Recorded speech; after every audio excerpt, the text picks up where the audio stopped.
Mais qu'est-ce que c'est? Ah, je comprends mieux. J'y comprends rien. Ah bah ouais, c'est plus net. Ah, c'est moins flou. C'est beaucoup plus clair. Avant toute chose, il faut savoir que ce nom désigne, en plus du langage de programmation que je vais vous présenter, des serpents d'Afrique, d'Asie et d'Australie. La vraie info étant que ce langage de programmation est utilisé chez Android pour faire marcher toute notre machinerie. Nous utilisons Swift pour iOS, Java et Kotlin pour Android, et Python et JavaScript pour le web. Alors Python, c'est un langage en licence libre qui existe depuis 1991. Ça veut dire que les évolutions de code sont assurées par plusieurs centaines de contributeurs. Et là, j'ai envie de dire, merci Guido van Rossum. C'est l'inventeur de Python. Python est un langage très polyvalent, multiplateforme et réputé pour sa grande lisibilité qui le rend facile à appréhender pour les personnes qui souhaitent apprendre la programmation. Et ça le rend aussi très agréable à utiliser pour moi au quotidien.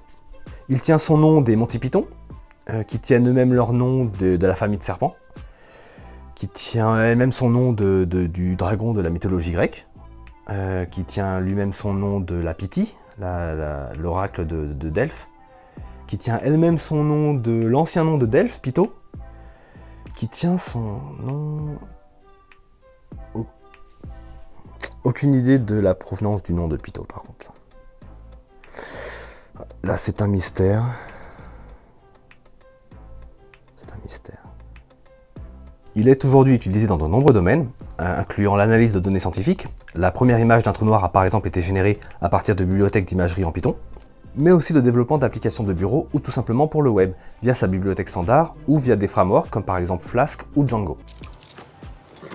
Ça vous ennuierait de me dire ce que vous fichez? Mais on parlera des frameworks dans une autre vidéo. Chez Enjob, nous avons fait le choix de Python tout simplement parce qu'il est très performant dans notre domaine et qu'il nous permet de développer et tester de nouvelles fonctionnalités pour nos applications. Et aussi parce que c'est mon langage favori. Mais qu'est-ce que c'est? Ah, je comprends mieux. J'y comprends rien. Ah bah ouais, c'est plus Ah, net. c'est moins flou. C'est beaucoup plus clair.